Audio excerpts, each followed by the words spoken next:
ज्ञान वो इन्वेस्टमेंट है जिसका डिविडेंड यानी मुनाफा जीवन के अंत तक मिलता रहता है। मैं ऐसा मानता हूं कि एक सामान्य जिंदगी जीने के लिए इंसान को रोटी कपड़ा और मकान के अलावा अगर किसी चीज की सबसे ज्यादा जरूरत होती है तो वो है शिक्षा, एजुकेशन। आपके पास यदि धन है तो आप उसे गोल्ड में कन्वर्ट कर सकते हैं। धन हो या सोना, दोनों के कम होने का या खो जाने का डर हो सकता है, पर यही धन को अगर हम नॉलेज में कन्वर्ट करते हैं तो वो कभी कम नहीं होगा और ना ही उसकी चोरी हो सकती है। देखिए, जीवन में मुझे बहुत सी बातों ने प्रभावित किया है।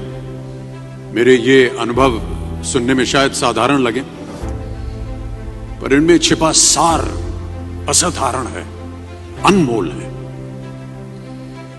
यदि मैं आपसे पूछूं कि सबसे शक्तिशाली व्यक्ति कौन है, सबसे शक्तिशाली व्यक्ति कौन है, तो कोई कहेगा कि जिसके पास पावर है, वेपन्स हैं, शस्त्र है, धन है, किसी देश का राजा या किसी सल्तनत का वारिस है।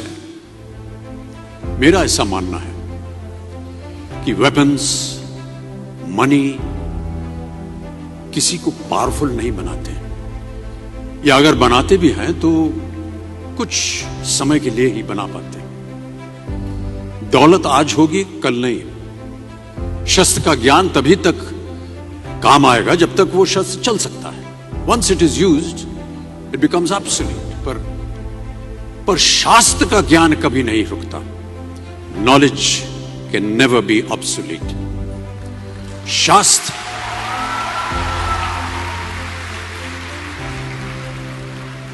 शास्त्र ज्ञान शस्त्र ज्ञान से ज्यादा असरदार, प्रभावशाली और शक्तिशाली होता है।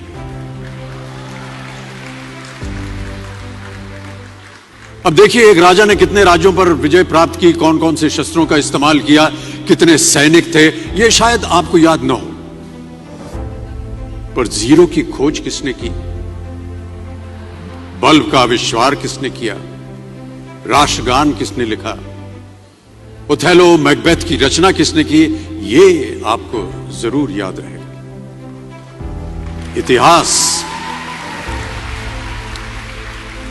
इतिहास गवाह है कि एक राजा अपनी शक्ति के बल पर केवल वहीं तक पूजा जाता है जहां तक उसका साम्राज्य फैला होता है। वो केवल अपनी प्रजा का प्रिय होता है। पर अपने ज्ञान की कीर्ति फैलाने वाले Albert Einstein, William Shakespeare, Rabindranath Tagore सिर्फ अपनी जन्मभूमि में ही नहीं बल्कि पूरे विश्व में पूजे जाते हैं। संपूर्ण मानव जाति के लिए वो प्रेरणा स्रोत बनते हैं। ज्ञान का धनी व्यक्ति हमेशा ही सम्मान और आदर योग्य होता है, क्योंकि ज्ञान वो कवच है, वो शील्ड है जो आपके जीवन में आने वाली कठिनाइयों से आपकी रक्षा करेगा। फिर किसी भी शस्त्र की आपको आवश्यकता नहीं होगी। दो चीजें इंसान यदि अपने जीवन में एक बार सीख लेता है तो वो उसे कभी भूलता नहीं। एक है तैरना, स्विमिंग, दूसरा है साइकिल चलाना। सालों बाद भी अगर आप इन क्रियाओं को करेंगे तो कभी भी इस बात की चिंता नहीं होगी कि आपको स्विमिंग करना या साइकिल चलाना याद है कि नहीं। You will confidently do it. काश कि हम पढ़ाई भी इसी नजरिए के साथ करें, that when you will chase knowledge, numbers will always follow.